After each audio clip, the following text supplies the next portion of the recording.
Hey guys, and welcome to or back to the Pause and Pursuit podcast with your host, Summer Clark. I am back. Have you missed me? I know you only actually missed one episode, or should I say I only missed one episode last week because I was away on holiday, which was meant to be EO, but then wasn't EO. But that is what we're going to be speaking about in today's episode. Going to be a shorter one, not going to be kind of an advice style, educational one today. Literally words. I forgot. I literally forgot to podcast apparently in the 2 weeks I've been off. This is literally just a catch-up episode, quite brief because I have honestly nothing planned. This week was meant to be a huge EO catch-up, but obviously, as people probably know by now, EO got cancelled. So that, I can't debrief something that didn't happen, but I'm still going to debrief the past couple of weeks I've been away because I still did get up to a lot, me and Arrow. So I'm going to basically just run through what on earth happened over the past 2 weeks. So yeah, I'll be speaking on the EO cancellation, the training that we did with Max Sprinz in Germany, and then the recent AWC selection that just happened. So let's get straight into it. This whole palaver started basically I'd say a week before we left for the event. It was, a bit uncertain as to what was going to happen venue wise, because obviously there's been a lot of wildfires in France, especially in the forests of Fontainebleau, which is where the original venue was. So we were all kind of thinking, you know what, they'll find another venue if it comes to it, but I'm sure this original venue will be fine to use by then. Because like I said, this was like a week before we left, which is 2 weeks before the actual event. So we were like, you know what, it'll be fine. We didn't think too much of it, or at least I didn't think too much of it. And then basically we were told 2 days, I think it was 2 days before we left for the event, that it couldn't happen at the original venue. The original venue was very close to the wildfires.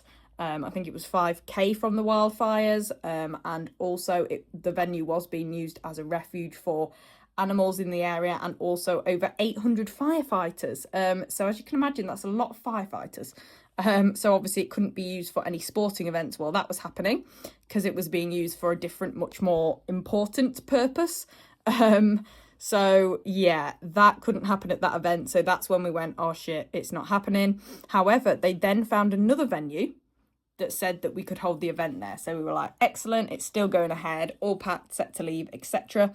Then we were told that this venue had pulled out. I believe this was literally the day. It was the evening of the day before we left. So we found out this in the evening. And then we had one more day the next day, and then we were leaving the morning after that. And this is when we were told that second venue had pulled out of hosting the event, which we weren't told why, and we were all very confused. And because obviously we got our hopes up that it was still going ahead, because they'd come and said, look, we've got a second venue, it's going ahead. We were all like, what on earth? This can't be happening. But we were like, you know what? They're looking for another venue. They're looking for a third venue. They're still going to do everything they can to, have to hold the event essentially. So we were like, we'll just carry on packing as normal and just go, just act like it's going ahead and just carry on as normal and essentially hope for the best. But yeah, so they pulled out. So we were very unsure whether it'd go ahead after all. And we didn't hear anything, so we just left. We just basically left that morning, all packed, all ready to run essentially. And made our way to France. We then found out, literally as we were boarding the Eurotunnel to France, that they couldn't find another venue, and so EO was cancelled. So yeah, unfortunately a new venue couldn't be found, and the only option left for the organisers was to cancel the whole event. And yeah, as gutting as it was, and still is, it can't be helped. And like I said, the devastating effect of the wildfires does put what we do with our dogs into perspective. At the end of the day, as important as it is to us, we are jumping our dogs over sticks and plastic equipment at the end of the day. So yeah, there were basically much more serious, much more pressing life or death issues happening in France than our EO, but still we were devastated, and I am still disappointed that it didn't go ahead, but we were like, you know what, let's go on holiday anyway. So Liz, Lily and I were already in France. Obviously, we were on the Eurotunnel.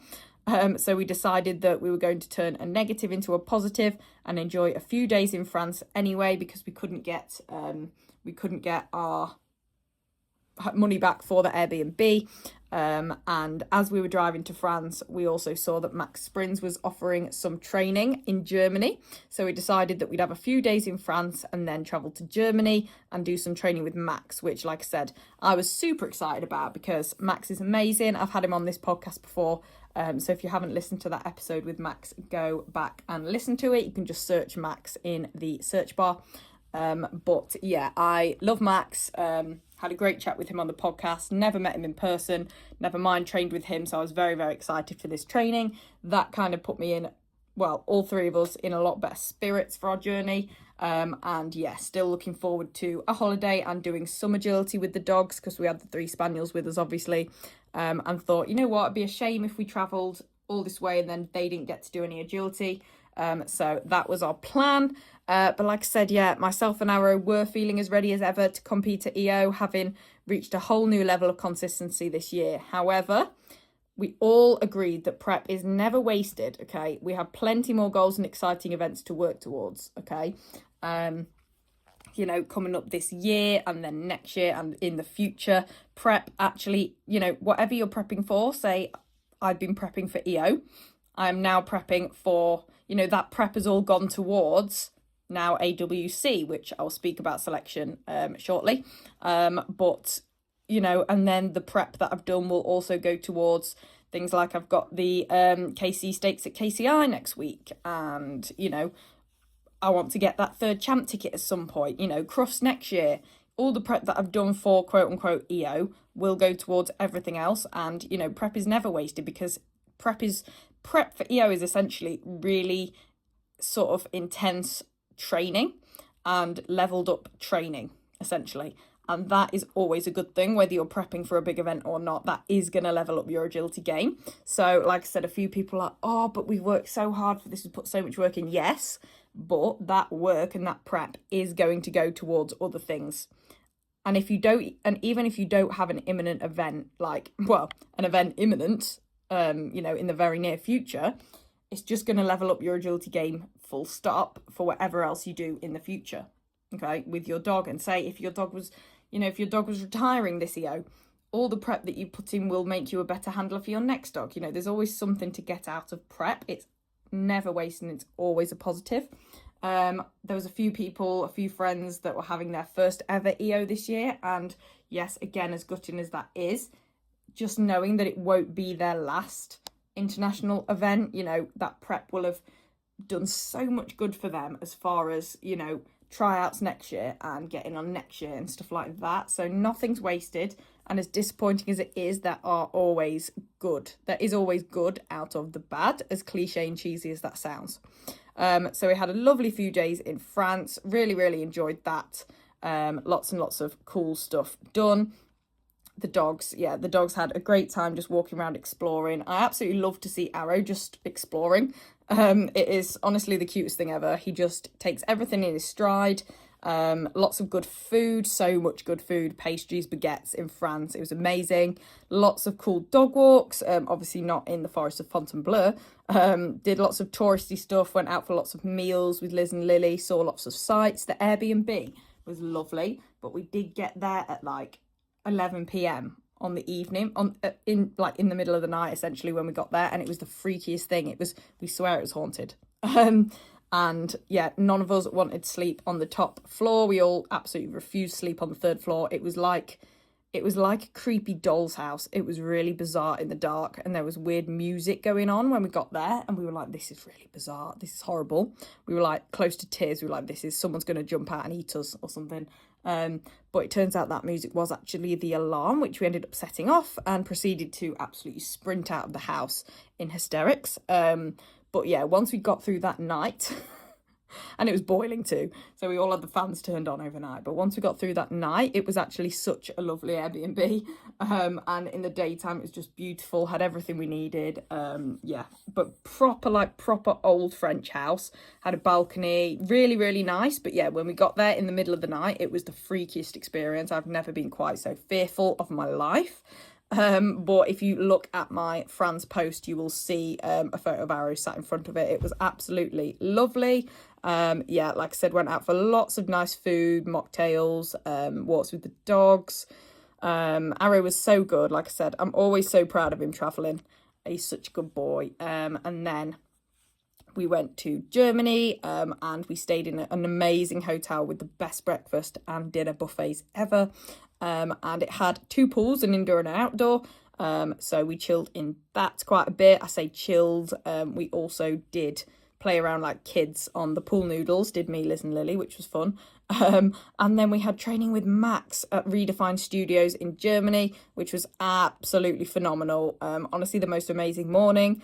Redefine Studios is super cool. Arrow felt fabulous and we learned a lot from the experience. So huge thank you to Max for that training day. Like I said, that was something I've always wanted to train with Max, especially since I've spoke to him at on the podcast. Well, not actually that recently, but in a more recent episode.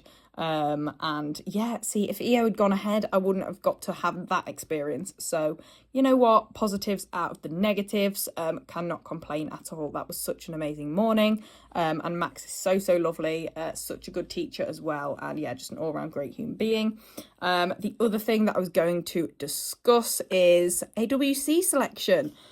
So we found out on the way back from we were traveling back from Germany at this point to the UK, that Arrow and I have been selected for the Agility World Championships in September. I don't know why I said that so weird. The Agility World Championships in September, which is to be held in Finland. So this year we'll just be competing in the team event.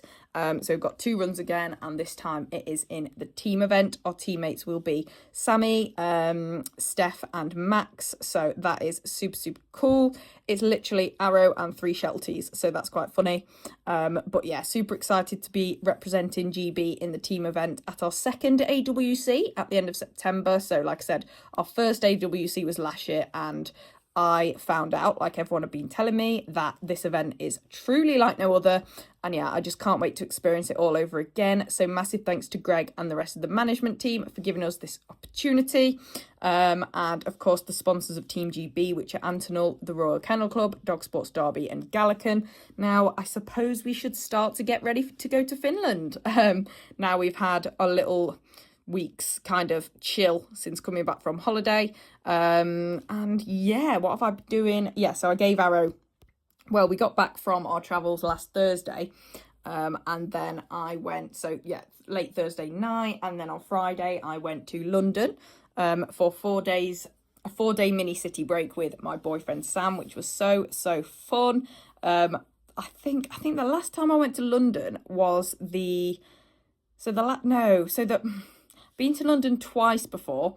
Once was for the Dog Photographer of the Year Awards, which was back in 2017, I believe. So I was very young still. I was 16 when I came second in the I Love Dogs Because Junior category.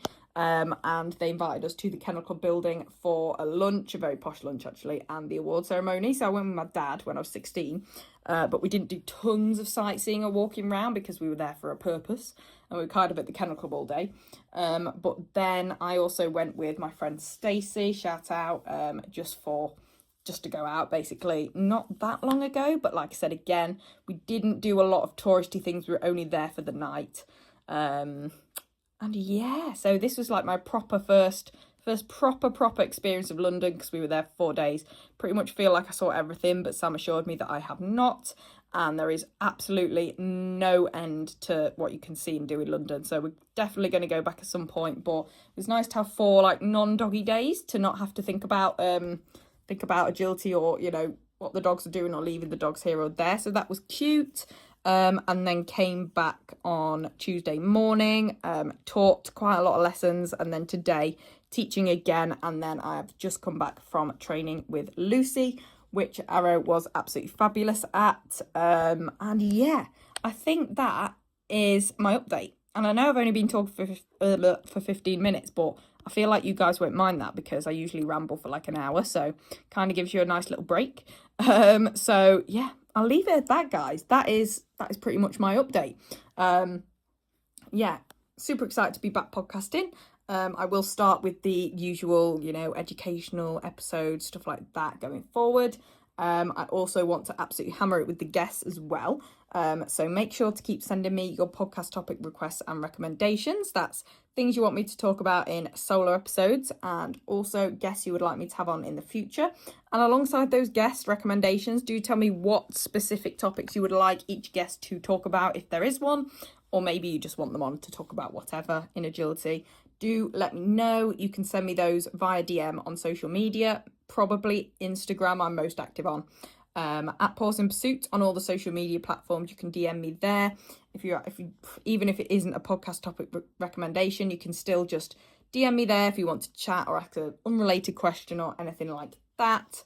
And also make sure you're following me on social media at Pause in Pursuit or Summer Clark on pretty much all the platforms. That is where you can keep up to date with my life, what's going on.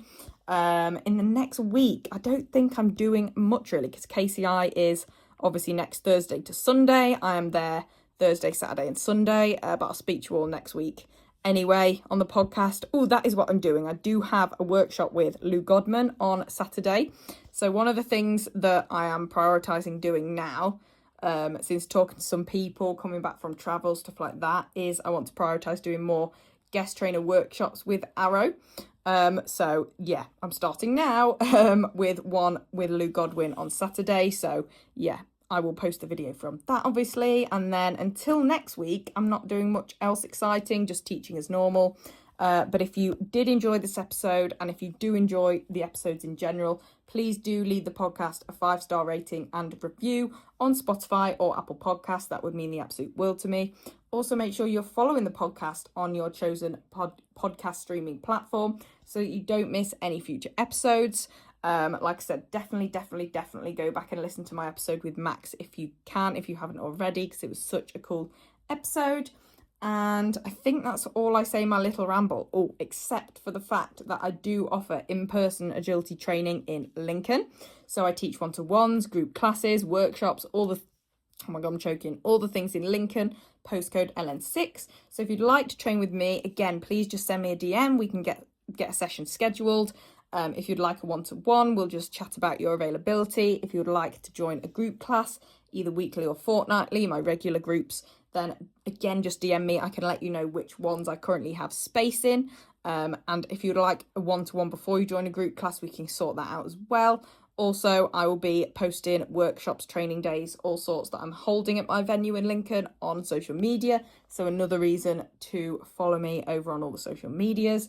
And also, do treat yourself. If, we're coming to the end, well, I hate to say it, but we're coming to the end of the summer, which means we're coming to winter training. Like, we'll blink and winter training will be here. Like, not to put a dampener on the summer, because I know we've still got stuff left, but we are getting through it. We're in August. We're pretty much in August now, which is crazy. And yeah, winter training will be here before we know it, and you will know exactly what you want and need to work on after the summer season. So before everyone else grabs all of them and they sell out, do grab yourself some form of training aid, whatever your dog needs and whatever your weakness is and whatever you want to work on going forward, whether that be right now or over winter. Safe Stride Solutions will have it, okay? Whether that's a weave guide, a pole to help your dog stop knocking the wall, stride regulators for your dog walk, anything like that, Safe Stride Solutions will have it. So treat yourself, grab that now. You can use my link, which is in the description of this podcast episode. That would be fantastic. You deserve it. And yeah, I'm going to stop rambling now, guys, because I think that is it. But I hope you have an amazing week, guys, and I will speak to you next Wednesday at 8 p.m. Bye, guys.